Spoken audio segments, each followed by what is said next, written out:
Alô, meus queridos! Fala, minhas queridas! Estamos aqui mais uma vez numa aula de Traumato e temos bastante coisa para trabalhar com você aqui hoje, que na verdade nós vamos finalizar os chamados instrumentos elementares, ou as feridas elementares produzidas respectivamente por cada instrumento.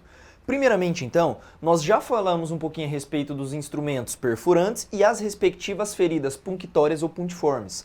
Agora, portanto, é hora de nós continuarmos o tema falando a respeito das lesões por ação cortante, chamadas também de feridas incisas. Tudo bem? Vamos tentar entender como é que funciona isso. Primeiro, doutor, você já sabe que um instrumento cortante, ele atua sobre a pele com uma pressão deslizando-se sobre uma linha.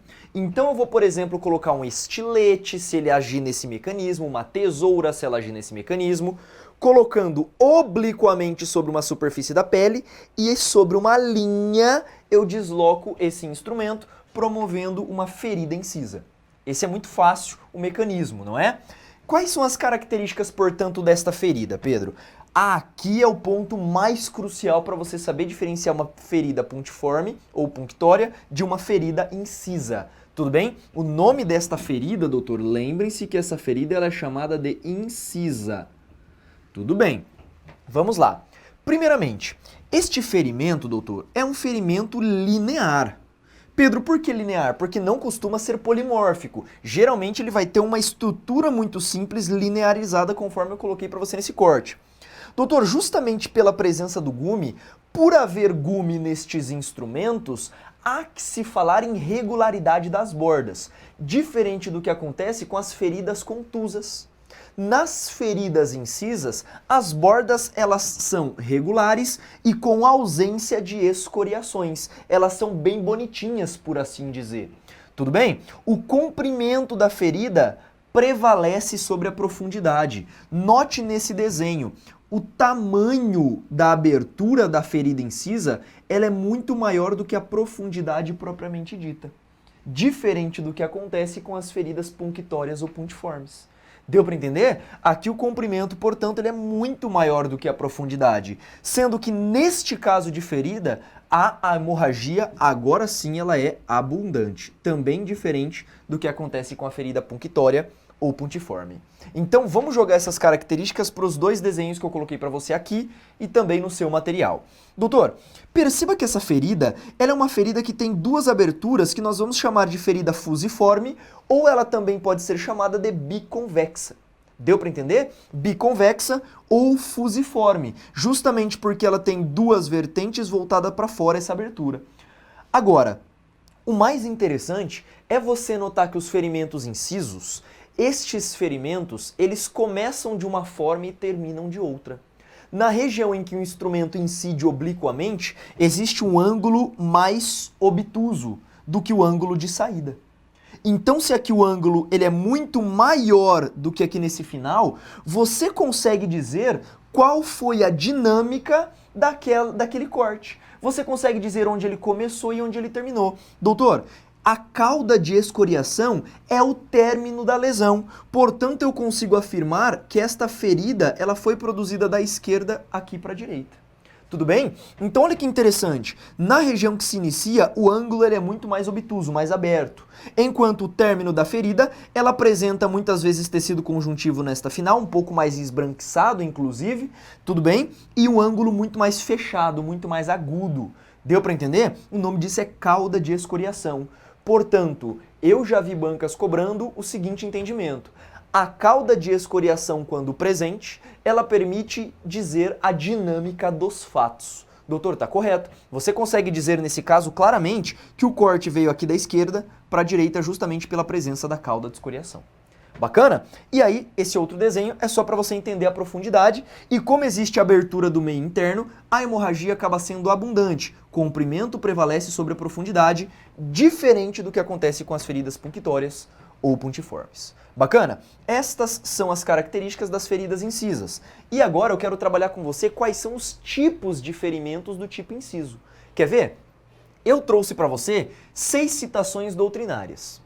O primeiro deles vem a ser o esquartejamento. Certamente você já deve ter ouvido falar em esquartejamento. Doutor, esquartejamento tem a ver com cortar em quartos. E cortar em quartos usa como referência as articulações. Quer ver? Quando você, por exemplo, praticasse um crime muito grave antigamente, existia uma das penas existentes à época, era justamente amarrar todos os seus membros, exceto, obviamente, a tua cabeça, em cavalos e assustar o cavalo todos de uma vez só. Os 4 cavalos saem, cada perna sua sai, cada braço seu sai, só fica o tronco e a cabeça até você agonizar e morrer.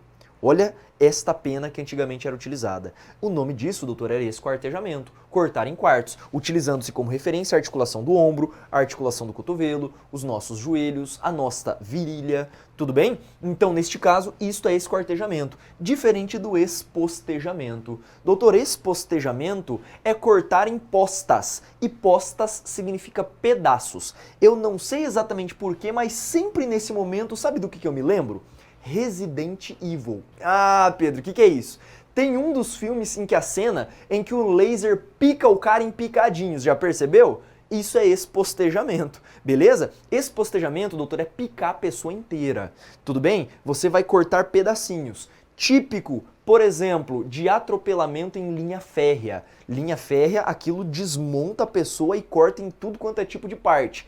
Então, atropelamento em ferrovia, por exemplo, é um tipo de espostejamento aí na prática. Tudo bem? Bacana. Decapitação. Doutor, decapitação não tem muito segredo. É a separação total da cabeça do tronco. Isso é decapitação, não tem nem muita coisa pra gente falar aqui. Decapitação, separação total da cabeça do tronco. O meu problema agora está na classificação da diferença de esgorjamento e degolamento. Aqui eu preciso posicionar você em relação à medicina legal. E você certamente já deve ter ouvido falar do Código da Vinci, não é? Que ele coloca em uma das suas obras o homem vitruviano, a chamada posição anatômica. A posição anatômica, doutor, leva em conta um homem com as pernas entreabertas, as mãos espalmadas, olhando diretamente para frente. Esta é a posição que a gente chama de posição anatômica. Diante desta posição, chama-se essa região frontal de região anterior e a região das costas de região posterior.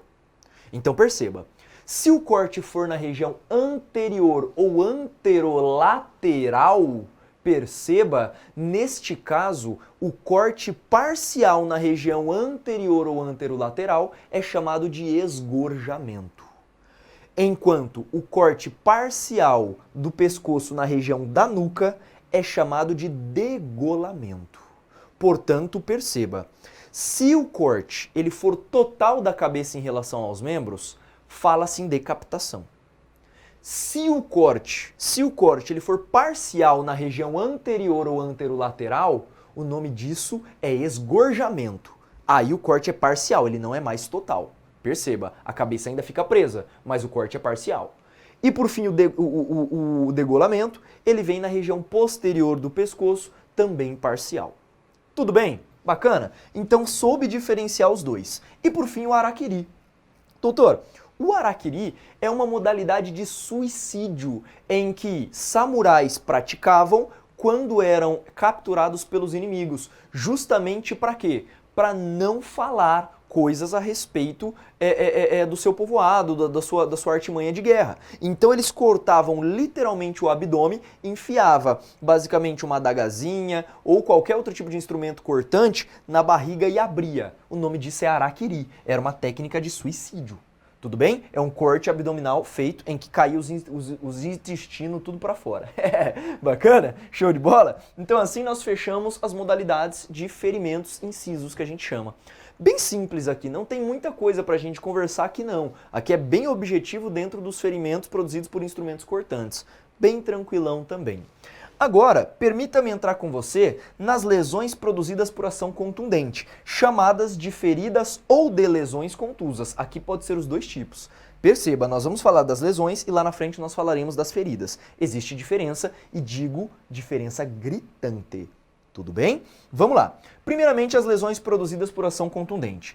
Existem as feridas produzidas chamada de ferida contusa e existem as lesões contusas. Doutor, de uma maneira geral, o mecanismo de ação de instrumentos contundentes, como tijolo, pedra, a tua mão, taco de beisebol, barra de ferro, o que você imaginar, ela vai agir. Perceba, aqui nós temos a modalidade que mais traz mecanismos de ação. Você vai ver que eu coloquei um monte no seu material e aqui eu coloquei apenas algumas, as principais. Perceba, existe pressão, explosão, torção, sucção, flexão, percussão e tudo que é adição que você imaginar.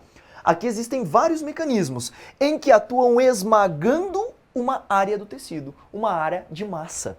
Então aqui, se você pegar, por exemplo, um taco de beisebol, perceba, haverá pressão com esmagamento diante de uma área de massa. Dependendo da pressão, o tecido pode abrir ou não. Se abrir, o nome é ferida contusa. Se não abrir, o nome é lesão contusa. Bacana? Vem aqui comigo. Vamos ver primeiramente, portanto, os tipos de lesões praticadas e a respectiva descrição de cada uma das lesões. Primeiramente, doutor, eu tenho que te falar a respeito da rubefação. E eu já adianto, a rubefação não é a mesma coisa que a escoriação. Doutor, a escoriação, na verdade, ela é ferida, enquanto a rubefação é lesão contusa.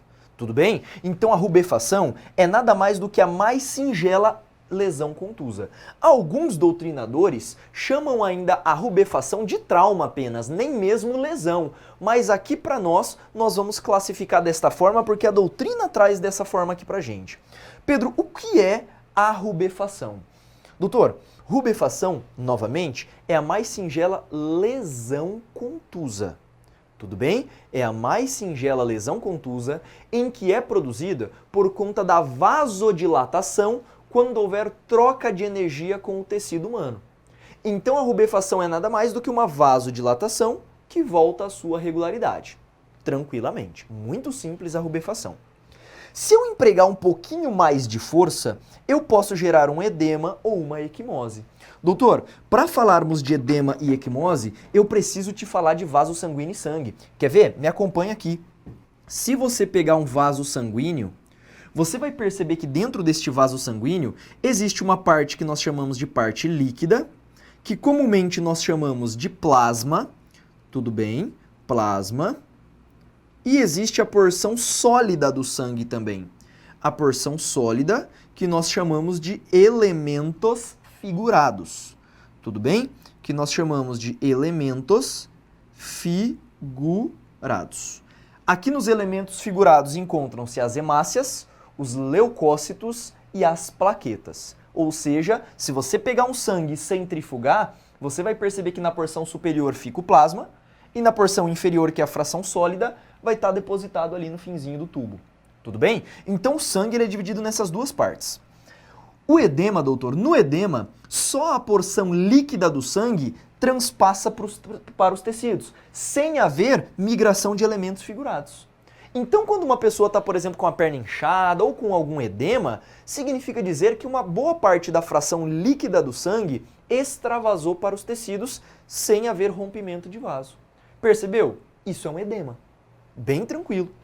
Enquanto a equimose, na equimose, doutor, aqui sim já existe alteração ferrenha de vaso sanguíneo. Doutor, na equimose, o vaso sanguíneo se rompe.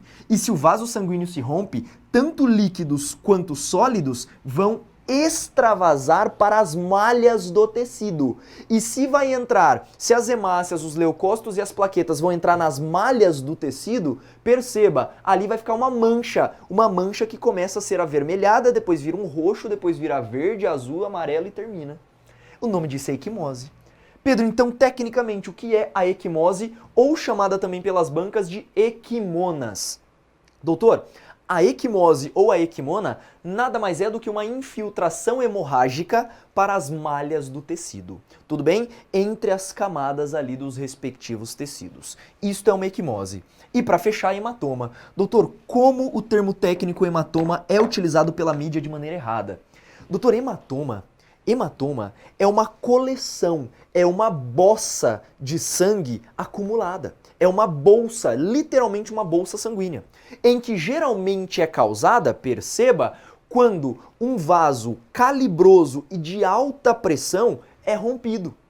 Então a hemorragia ela é muito mais comum de acontecer em regiões que existem grande irrigação por artérias de grande calibre ou de médio calibre.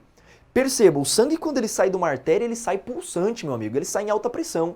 Se aquele vaso se rompe, esse sangue em alta pressão, ele afasta os tecidos e se acumula, formando uma bossa. Isto é um hematoma. Hematoma não é aquilo que, por exemplo, você vê aquele roxo e chama de hematoma. Não, doutor, roxo é equimose. Não confunda equimose com hematoma. Hematoma, por exemplo, você encontra na região principalmente encefálica, que é o hematoma subdural, em que a pessoa muitas vezes tem uma lesão, um trauma e aquilo extravasa para a região encefálica. Tudo bem? Então hematoma não se confunde com equimose. Bacana? Então estas são as classificações das lesões, tecnicamente falando aqui. Agora, eu preciso ainda classificar para você algumas espécies de equimoses. Pedro, existem classificações de equimoses? Doutor, sim, existe. Agora eu peço para você me acompanhar. Olha os tipos de equimoses que a doutrina cita. Existem as petequias, a sugilação, as víbices e a sufusão. 4 tipos de equimonas ou equimoses. A equimose pode ser do tipo petequia. Pedro, o que é petequia? Doutor, pontilhados hemorrágicos, muito discretos, que só podem ser vislumbrados por um olhar atento do médico legista, por exemplo. Isto é uma petequia. Sugilação. Sugilação é um conjunto de petequias com um calibre um pouco maior. Tudo bem? Então, quando forma-se grãos acumulados de sangue nas malhas do tecido, o nome disso é sugilação. Tudo bem? Ainda existem as víbices. Pedro, o que é víbice? São tracejados hemorrágicos nas malhas do tecido, formando linhas. Sabe onde isso acontece geralmente? 2 situações. Quando a pessoa apanha de cacetete ou quando há as chamadas estrias pneumáticas de Simonin. Doutor, cacetete tudo bem, eu não sei se você já viu um cacetete, ele tem regiões onduladas. E naquele entremeio ali, quando você bate, ali forma uma ferida compridinha. Portanto, você consegue caracterizar muito bem, por exemplo, o cara que apanhou de cacetete mediante a utilização do exame de corpo de delito. E as estrias pneumáticas de Simonin?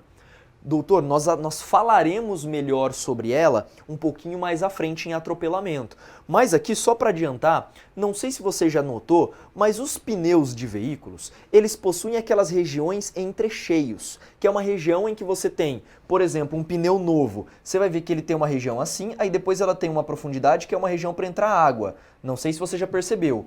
Quando houver esmagamento da pele por um pneu, a sua pele ela entra nesses espaços aqui, ó, e forma uma verdadeira linhazinha. Então isto gera uma estria, uma estriação. Percebeu? Isto é uma estria pneumática de Simonin, típica de atropelamento. E por fim a sufusão. Doutor, a sufusão é uma mancha, é um conjunto de uma zona, na verdade, de sufusão que vai caracterizar a cor, muitas vezes, da equimose. Tudo bem? Então 4 tipos de equimoses: petequias, sugilação, víbices e a sufusão. Ainda sobre o assunto, eu tenho que trabalhar com você um ponto bastante cobrado pelas bancas, que é a questão da cronologia. Hoje já se sabe que as lesões contusas, elas permitem se estabelecer o tempo que foi produzido aquele ferimento, na verdade aquela lesão. Pedro, por quê? Doutor, de acordo com a cor da mancha. Olha só que interessante. Essa cronologia foi estudada por um cara chamado Legrand do Sale, e ele criou uma coisa que nós chamamos de espectro equimótico de Legrand do Sale. A partir do momento em que há uma infiltração hemorrágica, estas hemácias elas morrem. E eu não sei se você sabia, mas o pigmento de hemoglobina ele é altamente citotóxico, ele é tóxico para as células. Portanto, o seu corpo ele reage a partir de células chamadas de macrófagos, e esses macrófagos eles comem, o termo técnico é fagocitam. Eles fagocitam esses elementos e vão processando em outros tipos de pigmento. Você tem, por exemplo, o próprio pigmento de hemoglobina que é vermelho, ele vai se tornar hemociderina, vira biliverdina e bilirrubina. Então vai havendo um processamento bioquímico dentro destes macrófagos, e com isso a ferida ela vai mudando de cor. E a depender do tipo de cor, você consegue definir a cronologia. Vem comigo, me acompanha, que olha que lindo que eu fiz aqui para você, que é o espectro equimótico de Legrand do Sale. Dá uma olhadinha. Primeiramente, nesse espectro, se você perceber, eu utilizei a doutrina do Genival Veloso França como referência, e é óbvio que as bancas utilizam principalmente essa referência também. Aqui no espectro equimótico de Legrand-Sally, a depender da coloração da equimose, você consegue predispor o tempo em que ela foi produzida. Então, se você pegar uma equimose no primeiro dia, ela vai apresentar uma coloração vermelha, cujo pigmento diante dos tecidos, dentro dos tecidos, é o pigmento de hemoglobina. Aqui, olha que lindo que ficou, né, cara? Agora eu tô percebendo. Olha que beleza que ficou esse jogo de cores aqui pra você, né? Isso que é didática, meu filho. Bacana? Então, olha que interessante. Do segundo ao terceiro dia, nós temos uma coloração mais violeta, pelo envelhecimento ainda da hemoglobina. Do quarto ao sexto dia já vai começar a aparecer uma coloração azulada devido à hemosiderina, que é o principal pigmento presente ali no tecido. Do sétimo ao décimo dia, uma coloração mais verde escura, marcando a presença principalmente da biliverdina, que é o processado da hemosiderina. Tudo bem? No 11º ao 12º dia, verde mais amarelado, um verde mais clarinho, também pela bilirrubina e pela hematina agora. No 12º ao 17º, amarelado ali na lesão, justamente pela presença agora da bilirrubina e da hematina também, só que em muito maior concentração. Ok? E do 21º ao 22º dia, a tendência é que essa equimose suma, ok? Não havendo mais pigmento ali nas zonas do tecido. Só que, doutor, olha aqui para mim. É óbvio que toda essa coloração, ela depende do tipo de pessoa, ela depende da temperatura do meio, ela depende da extensão daquela lesão. Isto aqui é algo que foi praticado em condições padronizadas de estudo, ferimentos de tamanhos padronizados e regulares. É claro que no caso concreto, o médico legista precisa avaliar isso daí de um ponto de vista mais técnico e mais minucioso. Tudo bem? É claro que isso varia a depender da situação, mas para a prova guarda esta análise porque o CESP-UNB já cobrou isso, a Funiversa, a Funcab e também o IADS, que é a banca da PCDF. Tudo bem? Me acompanha, volta aqui comigo que eu tenho que continuar aqui com você para nós trabalharmos a segunda observação, que tem a ver com a máscara equimótica de Morestan. Antes da gente ir, perdão, estava quase me esquecendo de um ponto muito relevante. Sabe esse espectro equimótico que eu trouxe para você agorinha? Doutor, esse espectro equimótico não se aplica na região da esclerótica. Esse espectro equimótico não se aplica aos olhos. Pedro, por quê? Essa membrana esbranquiçada dos olhos, ela é chamada de esclerótica, membrana esclerótica. Ali, doutor, como os nossos olhos ele é muito aerado, ele está em contato direto com o oxigênio, o que existe nesta região é a ausência, pelo menos em grande quantidade, de macrófagos. Então não há esse processamento dos pigmentos. Percebeu? As equimoses na região da esclerótica, elas só são vermelhas e vão sumindo. Não há que se falar em espectro equimótico para os olhos. Então isso você tem que tomar bastante cuidado aí para a tua prova. Agora sim, vamos falar da máscara equimótica de Morestan. Doutor, a máscara equimótica de Morestan nós veremos muito melhor lá nas asfixias. Mas uma pessoa, por exemplo, que está em uma asfixia indireta, tipicamente, por exemplo, por pisoteamento, esta pessoa ela não consegue expandir a caixa torácica. Então ela fica esmagada e ela não consegue. E ela faz tanta força, mas tanta força para respirar, em que vasos da face se rompem e forma uma equimose generalizada na face, com os olhos extremamente vermelhos. O nome disso é máscara equimótica de Morestan, típica de sufocação indireta. Nós veremos isso um pouco melhor lá em asfixia, mas já adiantando um pouquinho o tema aqui para você. Doutor, por fim, existe ainda o chamado sinal de Kuhnekell. Doutor, sinal de Kuhnekell, ele é marcado em pessoas que têm tatuagens. Imagina, se você toma uma pancada numa região que tem tatuagem, doutor, é comum que pigmentos da tatuagem caiam nos vasos sanguíneos e migrem para a região dos linfonodos. E lá são processados. Qual é o meu problema aqui? Como existe pigmento na pele, na hora de você avaliar o espectro equimótico de Legrand-Sally, você não consegue determinar uma coloração muito boa, justamente por conta do pigmento da tatuagem. Percebeu? Então você encontra pigmento da tatuagem dentro do linfonodo e aí você tem que tomar cuidado na hora de se estabelecer a coloração daquele tipo de equimose. Tudo bem? Isso é o sinal de Kuhnekell. E agora vamos falar um pouquinho a respeito das feridas. Superamos as lesões e vamos falar agora um pouco melhor das feridas. Bacana? Aqui, doutor, para nós falarmos a respeito das feridas, eu vou citar para vocês 5 tipos e é claro que você precisa saber muito bem aí para a tua prova. Primeiramente, vamos falar da escoriação. Perceba que em se tratando de ferida, já há abertura do meio interno. A escoriação, doutor, é nada mais do que o desnudamento da derme com o desnudamento da derme pela retirada da epiderme. Doutor, o ralado é uma escoriação. Não sei se você percebeu, os raladinhos geralmente eles são reconstituídos. Ali começa a sangrar, mas só existe a retirada da epiderme, permanecendo a derme e a hipoderme ali. Então nada mais é do que a exposição da derme para o meio externo. Isto é uma escoriação. Percebeu? E aqui fala-se na mais singela ferida contusa. Não confunda. Cuidado. Tudo bem? Agora, deixa eu diferenciar para você a regeneração da cicatrização. Eu não sei se você percebeu, mas quando você tem ralado, escoriação, aquilo não é substituído por tecido conjuntivo, não forma queloide ali em cima. O que acontece é justamente a multiplicação das células basais, em que elas reconstituem totalmente o tecido.